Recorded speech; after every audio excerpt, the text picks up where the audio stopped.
Hello बच्चों, सबको good morning, good evening, सबका दिन शुभ हो। तो चलिए ऑब्जेक्टिव क्वेश्चन स्टार्ट कर रहे हैं। और ये ऑब्जेक्टिव में 2017 का हम लोग ऑब्जेक्टिव देखने वाले हैं। यह जो ऑब्जेक्टिव आप लोग को दिख रहा है यह है 2017 क्वेश्चन। पूछा गया क्वेश्चन है 2017 में कैसा क्वेश्चन पूछा जाता था। तो 28 क्वेश्चन पूछे जा रहे थे ऑब्जेक्टिव, जिसका करेक्ट आंसर जो है था वो एक ही था, यानी ओनली वन करेक्ट आंसर जो था दिया हुआ था। और उसको OMR सीट में हम लोग को ऑप्शन को फिल आउट करना था। ठीक है। और 2017 का क्वेश्चन है, बेहतर क्वेश्चन है, सबके एग्जाम के लिए बेहतर है। तो चलिए फटाफट आप लोग कॉपी कलम निकाल लीजिए, तैयार हो जाइए। ऑब्जेक्टिव सॉल्व करने वाला भी है इसमें और समझने वाला भी है। तो देखिए पहला क्वेश्चन क्या दिया है। जो लोग नए जुड़े हैं अगर चैनल से, वे लाइक सब्सक्राइब जरूर कर दें ताकि जो है आप लोग के दोस्त तक भी जाए। देखिए क्वेश्चन पहला है कि the electrical intensity inside a charge hollow sphere is. कह रहा कि होलो स्फीयर, अगर कोई होलो स्फीयर है, इसके इनसाइड में इलेक्ट्रिक फील्ड इंटेंसिटी क्या होगी। तो आप बात करें होलो स्फीयर पर जब चार्ज हम रखते हैं तो यूनिफॉर्मली डिस्ट्रीब्यूट हो जाता है। देखिए अगर यह इसके सेंटर में ही बात करें, इसके इंटेंसिटी निकाले तो इस डायरेक्शन में होगा और इसके सिमेट्रिकली अपोजिट भी होगा, जिसके कारण इसको यह कैंसिल आउट कर देगा। इस चार्ज के द्वारा इंटेंसिटी इधर और इस चार्ज के द्वारा डायरेक्ट इसके अपोजिट, जिसके कारण कैंसिल हो जाएगा। और ई नेट हमारा कितना आ जाएगा, इसके अंदर जीरो आ जाएगा। क्या आ जाएगा, जीरो। ठीक है, यानी इसमें जीरो ऑप्शन सी को दे रहा है, तो ऑप्शन हमारा क्या हो जाएगा, सी हो जाएगा, जो कि इलेक्ट्रिक फील्ड इंटेंसिटी का क्वेश्चन है। तो इनसाइड में इंटेंसिटी क्या होती है, जीरो होती है। देखिए क्वेश्चन है तो second number, three capacitors each of capacity C are connected in series, the resultant capacity will be।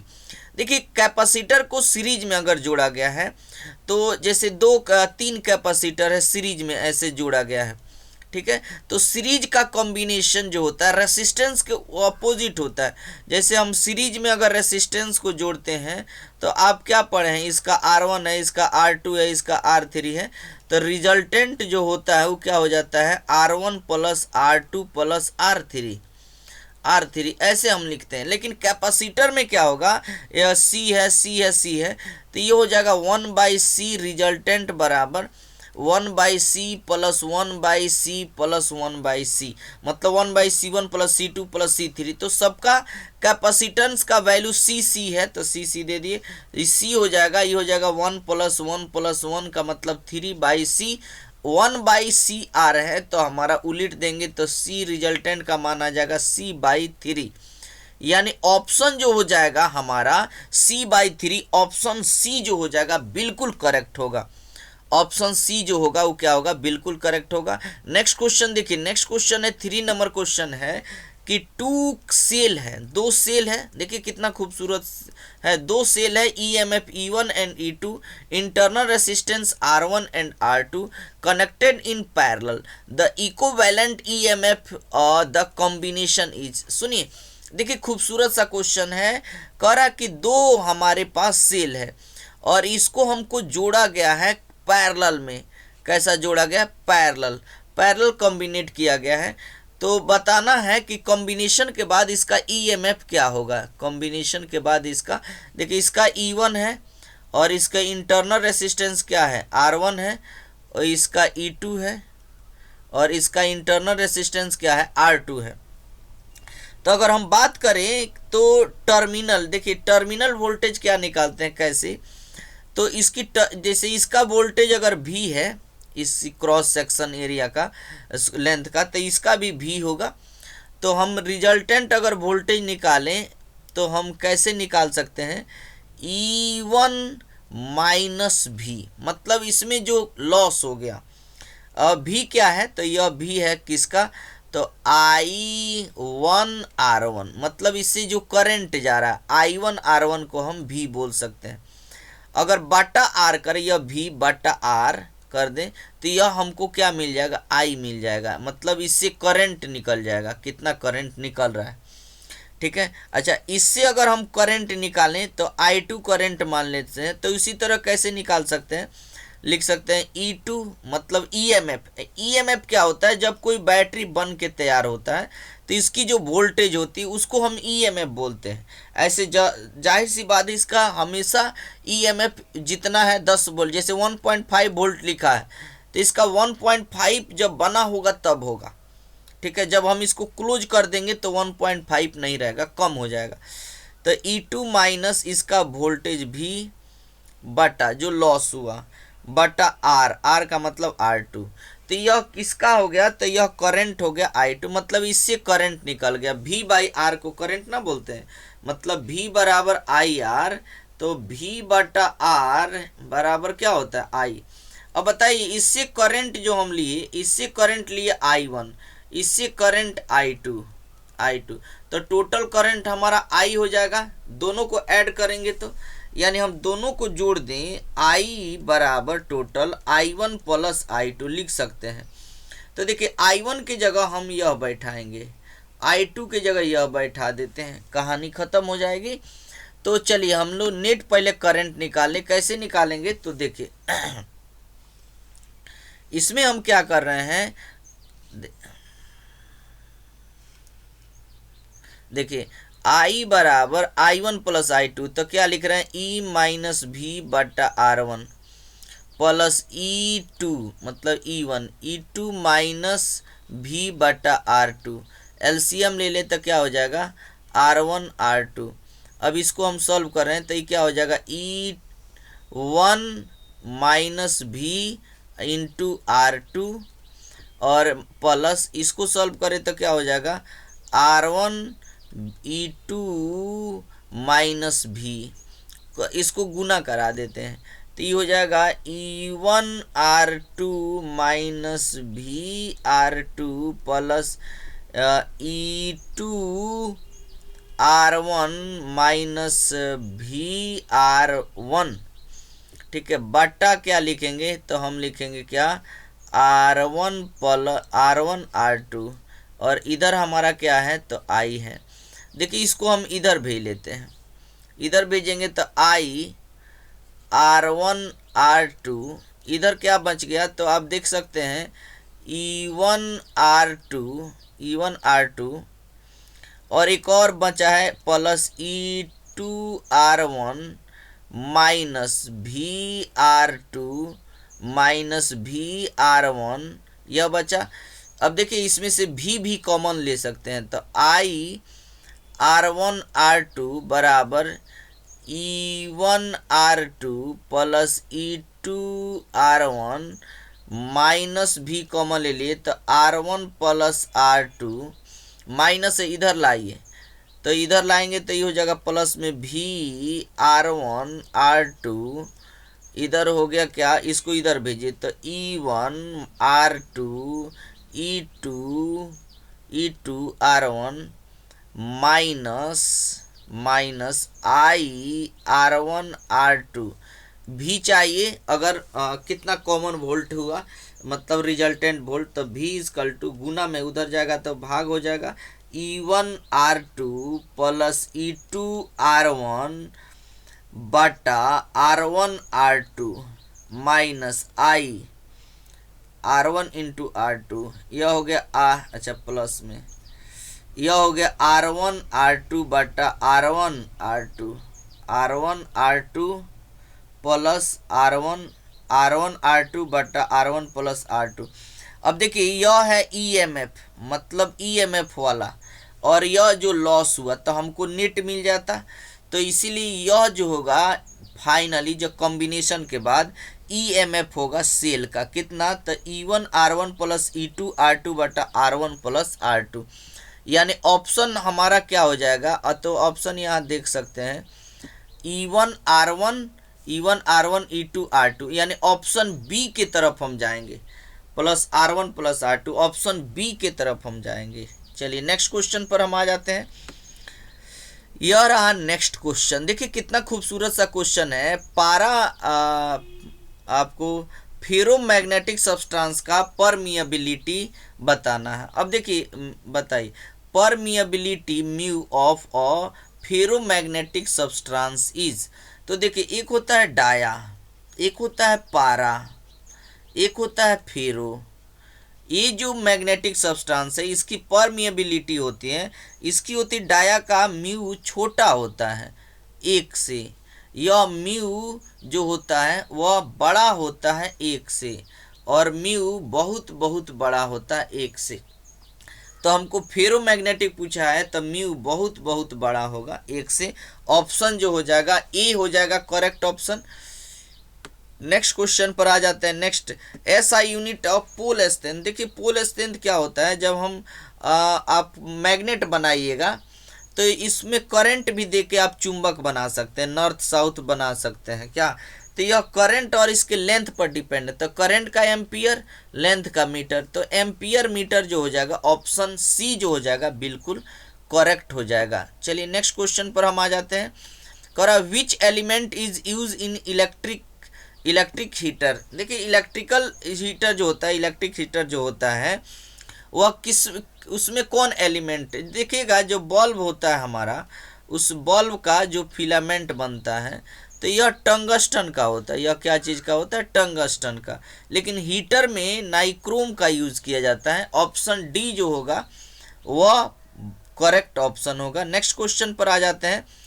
Observe electrical energy is, देखिए ऑब्जर्व इलेक्ट्रिकल एनर्जी हम लोग कैपेसिटेंस एंड कैपेसिटर में देखते हैं। इसमें इलेक्ट्रॉन को जब हम रखते हैं तो यह इलेक्ट्रॉन ऑब्जर्व करता है, और इसमें एक पोटेंशियल एनर्जी होती है U बराबर half C V square, half C V square. देखिए U V के स्क्वायर के डायरेक्टली प्रोपोर्शनल है, मतलब proportional of the square of potential differences. तो पोटेंशियल डिफरेंस के डायरेक्टली स्क्वायर के प्रोपोर्शनल, ऑप्शन सी जो हो जाएगा। क्या प्रोपोर्शनल होता है पोटेंशियल डिफरेंस के इन्वर्स होता है, नहीं, तो नन ऑफ दिस, तो ये हो जाएगा ऑप्शन सी जो हो जाएगा बिल्कुल करेक्ट ऑप्शन हो जाएगा। नेक्स्ट क्वेश्चन पर हम आ जाते हैं। यह रहा खूबसूरत सा question. Wheatstone bridge is used in measuring. अब देखिए Wheatstone bridge is used in measuring, बताइए वेट स्टोन ब्रिज किसको मेजर करता है। तो हाई रेसिस्टेंस सही है, लो तो ये भी सही है, यानी बोथ, मतलब हाई और लो, यानी हमारा ऑप्शन जो हो जाएगा सी जो हो जाएगा बिल्कुल करेक्ट हो जाएगा।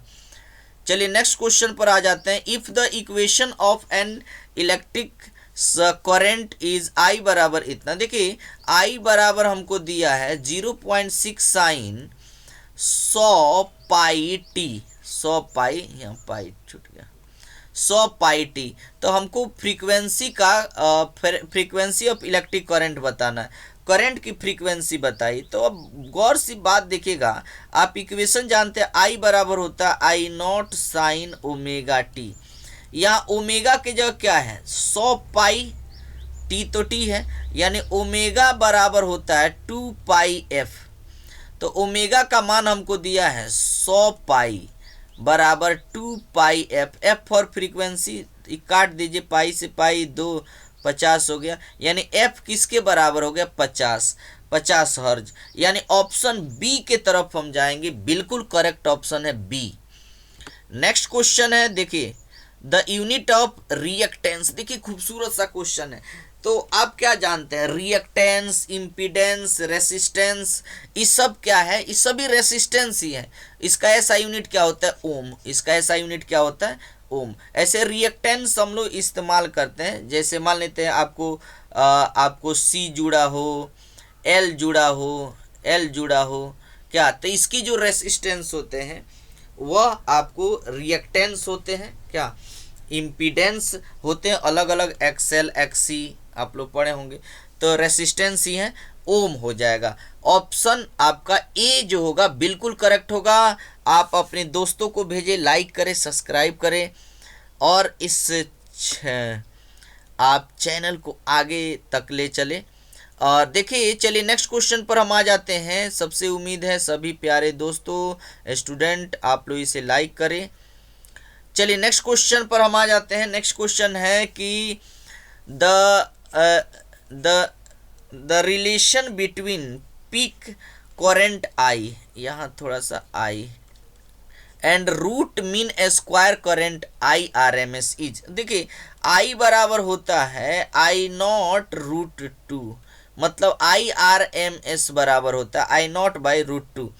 तो अगर रूट टू को हम इधर भेजे तो root two I R M S बराबर आई नॉट हो जाएगा। आई नॉट बराबर क्या, ये तो होगा नहीं, यह नहीं होगा, यह नहीं होगा। आई नॉट बराबर root two I R M S, यहाँ आई आर एम एस, क्या ऑप्शन ए जो हो जाएगा बिल्कुल करेक्ट हो जाएगा।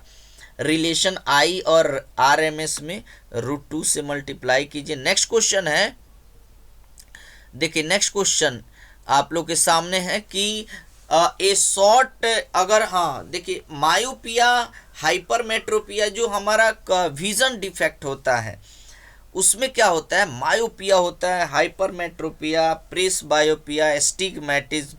तो इसमें आपको जो मायोपिया होता है, मायोपिया जिसको शॉर्ट हम लोग विजन डिफेक्ट में लेते हैं, मायोपिया जो पिया है मायोपिया, और एक हाइपरमेट्रोपिया जो है, तो मायोपिया का ट्रीटमेंट जो होता है वह होता है आपका कॉनकेव से, मतलब मायोपिया कहो या शॉर्ट कहो क्या, तो कॉनकेव आपको दिखे ऑप्शन बी में। हाइपरमेट्रोपिया जो होता है वह होता है कॉन्वेक्स, क्या सिलिंड्रिकल को आप जानबे करते हैं, सिलिंड्रिकल लेंस जो होता है, आप जब भी जैसे बहुत सारे एस्टिग्मैटिज्म हो गए क्या, मतलब आप प्रेस बायोपिया जो हो गए, ये आप चार बायो, जैसे आपको बाई कन्वेक्स लेंस हो गया, इस सब का इस्तेमाल हर एक ट्रीटमेंट में होते हैं। जैसे हमको अगर आपको शॉर्ट वाला बीमारी है तो आप किसका इस्तेमाल कीजिएगा, कॉनकेव का। आपको हाइपरमेट्रोपिया तो कॉन्वेक्स का, क्या, तो हमारा ऑप्शन जो हो जाएगा बी हो जाएगा। नेक्स्ट क्वेश्चन पर हम आ जाते हैं। नेक्स्ट क्वेश्चन है the critical angle of light passing through the glass air minimum for, कह रहा है कि क्रिटिकल एंगल मिनिमम किसका होगा, ग्लास से अगर पास कर रहा है। गौर से सुनिए, मान लेते हैं हम ग्लास से अगर लाइट भेजें तो क्रिटिकल एंगल की बात करें तो लाइट जैसे वायलेट हो गया, इंडिगो हो गया, ग्रे हो गया, ग्रीन हो गया, ब्लैक वगैरह, जो सॉरी ब्लैक नहीं, यानी वायलेट से लेकर रेड तक। अब बात 7 कलर हो गए, तो वायलेट जो होता है इसकी क्रिटिकल एंगल कम होती है, मतलब कम ही एंगल पर यह सरफेस पर चलने लगेगा। लेकिन रेड को अगर मोड़ना हो तो उसके लिए यहाँ एंगल ज़्यादा बनाना होगा, इसी को हम क्रिटिकल एंगल भी बोलते हैं। तो क्रिटिकल एंगल मिनिमम किसके लिए होता है, तो वायलेट के लिए होता है, वायलेट कलर के लिए। चलिए 14 नंबर क्वेश्चन पर हम आ जाते हैं। कह रहा कि the angle of minimum deviation for thin prism.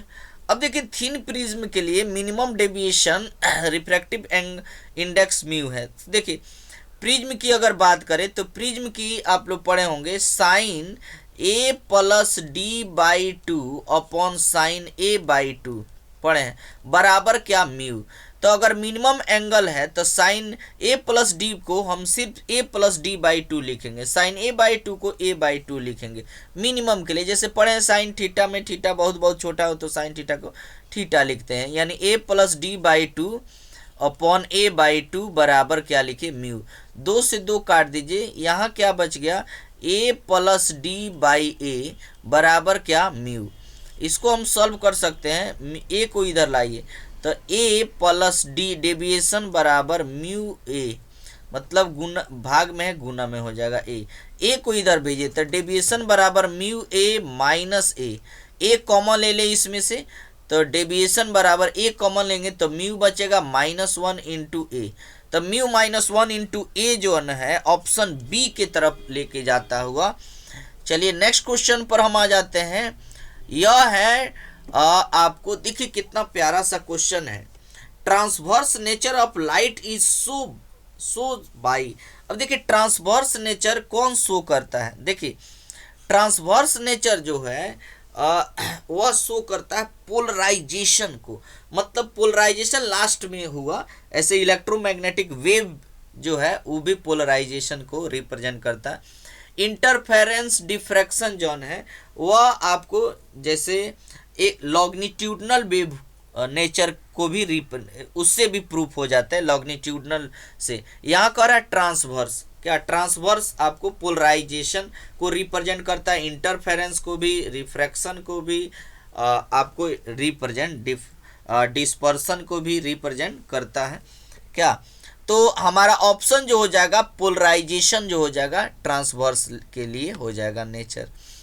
चलिए नेक्स्ट क्वेश्चन है कि the focal length of lens mu बराबर, म्यू कितना दिया है 1.5 इन एयर 20 सेंटीमीटर इसका फोकल लेंथ है and medium of refractive index कितना है 1.5। गौर से सुनिए, देखिए बात क्या है कि अगर कोई लेंस है इसकी रिफ्रैक्टिव इंडेक्स 1.5 है और इसको 1.5 में ही रख दिए, इस मीडियम का रिफ्रैक्टिव इंडेक्स भी 1.5 है, तो जब लाइट आएगा ना तो यह सीधे चल जाएगा क्योंकि लाइट मीडियम के साथ बेंड होती है, ठीक है। तो बेंड नहीं होगा, सीधे जाएगा तो कहाँ कटेगा, इन्फिनिटी पर, तो इसकी फोकस इनफाइनाइट हो जाएगी। जैसे बात हम करते हैं अगर कोई लेंस है और इससे हम ज़्यादा रिफ्रैक्टिव इंडेक्स में अगर इसको हम डाल दें, जैसे लेंस का 1.5 डाल दिए 1.6 में, तो यह कॉन्वेक्स लेंस कॉनकेव की तरह बिहेव करने लगेगा। अगर कॉनकेव होता तो कॉन्वेक्स की तरह बिहेव करने लगता। हाँ, कम वाला में रखेंगे तो कॉन्वेक्स कॉनकेव कॉन्वेक्स की तरह, मतलब एक लेंस है इसको हम रख रहे हैं 1.3 में और इसका रिफ्रैक्टिव इंडेक्स 1.5, तो कॉन्वेक्स है तो कॉन्वेक्स की तरह बिहेव करेगा।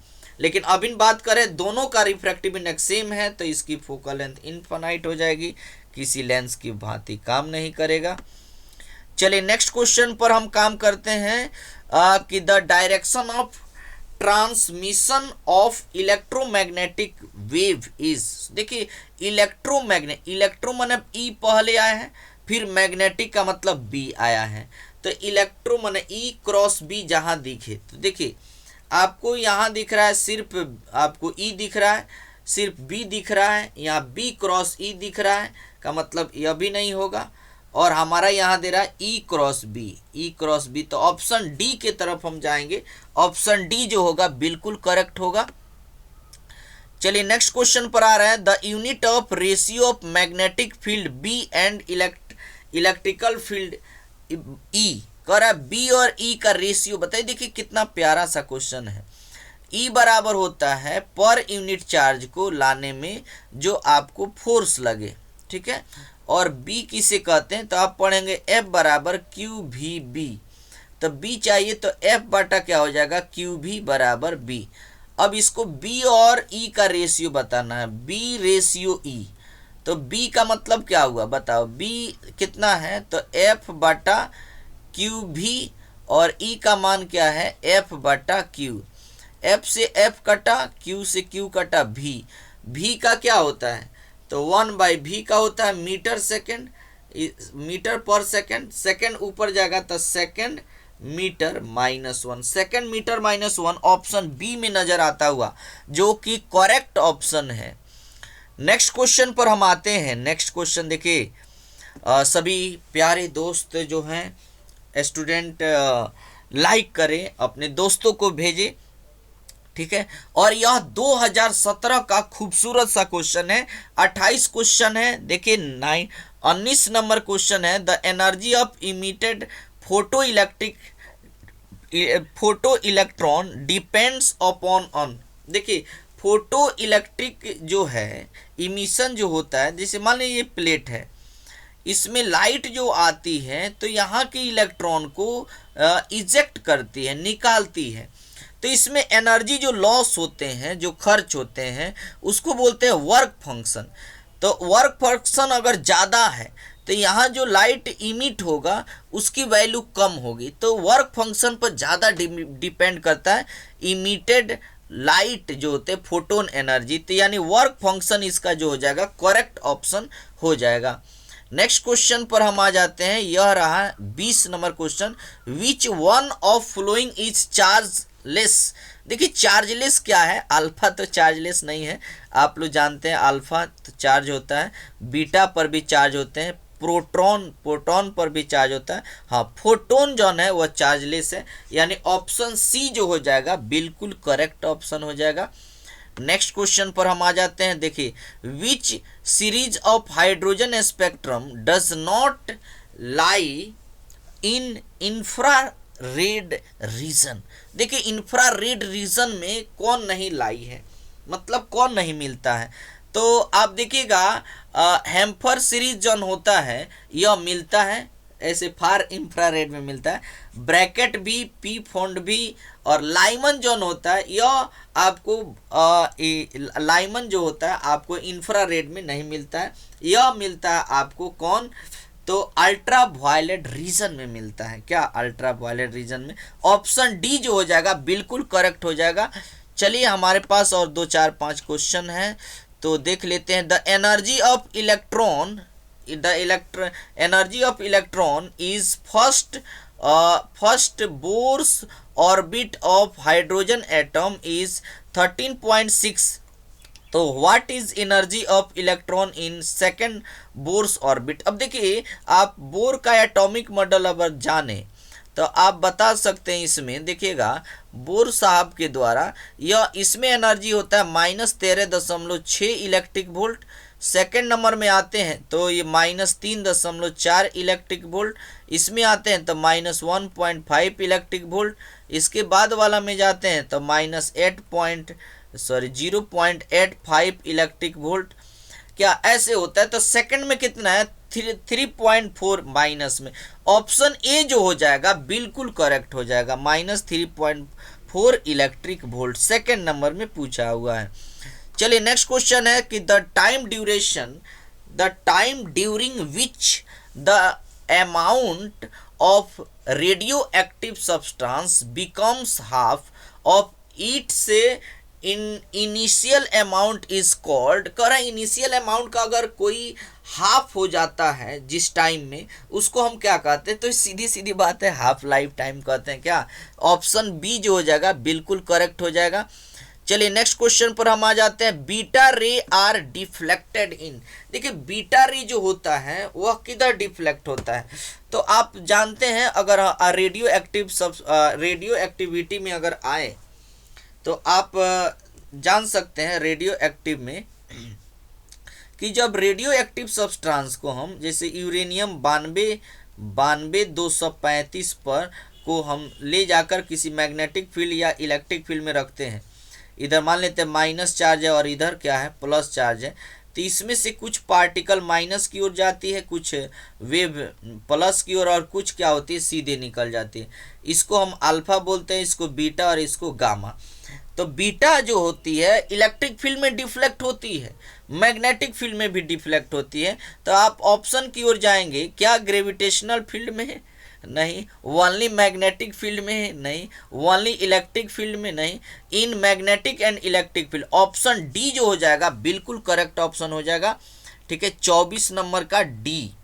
चलिए 25 number, for N type germanium impurity doped in germanium is. देखिए जर्मेनियम में जब हम क्या करते हैं, देखिए एक होता है एन टाइप, एक होता है पी टाइप। पी का मतलब 5 नहीं, पी का मतलब 3, यानी जिसकी जो है वाइलेंस इलेक्ट्रॉन मतलब 3 हो, जिसके आउटर ऑर्बिट में 3 हो, तो वह पी बनाएगा। हमको एन चाहिए, तो एन के लिए क्या चाहिए 5, तो पेंटावाइलेंट यानी सी ऑप्शन जो हो जाएगा वह हो जाएगा हमारा करेक्ट ऑप्शन। पेंटावाइलेंट इम्प्योरिटी की आवश्यकता आपको होगी एन टाइप के लिए। चलिए नेक्स्ट क्वेश्चन है, डायोड इज यूज एज। देखिए खूबसूरत सा क्वेश्चन है, डायोड का यूज कहाँ होता है। देखिए डायोड का तो हम लोग रेक्टिफायर में यूज करते हैं। क्या डायोड का यूज कहाँ होता है, रेक्टिफायर में हम लोग यूज करते हैं। डायोड क्या होता है, एक ऐसा कंडक्टर होता है जिसमें करंट एक इंड से दूसरे इंड की ओर हम लोग फ्लो कराते हैं, मतलब सिंगल यूनिट डायरेक्शन होता है इसका। आप चाहें तो इधर से आप करंट नहीं फ्लो करा सकते हैं, या अगर इधर से करंट जा रहा है तो आपको इधर से जाएगा, इधर से नहीं जा सकता। क्या यानी इसका ऑप्शन जो हो जाएगा हमारा क्या हो जाएगा 26 का डी। 27 नंबर है कि Boolean expression of NAND gate. देखिए नंद गेट का बुलियन एक्सप्रेशन क्या होता है, सुनिए। आप लोग पढ़े होंगे कितना गेट होता है। एक होता है और गेट, एक होता है और गेट, एक होता है एंड गेट, और एक हमारा नॉट गेट। एंड का सिंबल तो आप और का एगो एगो और मतलब ए प्लस बी। एंड का होता है ए डॉट बी मतलब एंड। नॉट का होता है क्या, नॉट का होता है आपको ए पर बार। और इन दोनों गेटों से मिलकर बनता है आपको नॉट गेट और एंड और गेट मिला दे तो और का और नॉट का एन, तो ये नॉर हो गया। इसका होता है ए प्लस बी और नॉट का बार। अच्छा, इसको अगर हम इसको मिलाते हैं तो क्या होगा, नॉट का N A N D NAND gate. इसका सिंबल इसका हो गया ए डॉट बी, तो ए डॉट बी पर बार। ए डॉट बी पर बार जो है, यहाँ बार छूट गया। ऑप्शन सी की ओर जाएंगे। यह तो नहीं होगा, यह भी नहीं होगा, यह भी नहीं होगा। हाँ ए ये भी नहीं होता, लेकिन इस पर बार है क्या, A dot B bar. C option जो होगा बिल्कुल करेक्ट होगा। लास्ट क्वेश्चन है आप लोग के लिए 28 नंबर लास्ट क्वेश्चन है कि the height of a TV transmission tower at any place on the surface of the earth is 245। देखिए कह रहा है टीवी टावर है। टीवी टावर आप लोग देखे होंगे क्या, इसमें इसकी जो टावर है वह है कितना हाइट का, तो वह है 245 मीटर का हाइट है। हमसे पूछा है तो यह कितना रेंज तक ले जो होता है इमिट कर सकता है, मतलब इसकी रेंज बताना है या एक्स बताइए। मतलब आपको एक्स बराबर क्या लिख सकते हैं, सूत्र होता है √2HR। ठीक है, अब इसको हम सॉल्व कर लेते हैं। एक्स बराबर √2, एच का मतलब हाइट, हाइट कितना है 245।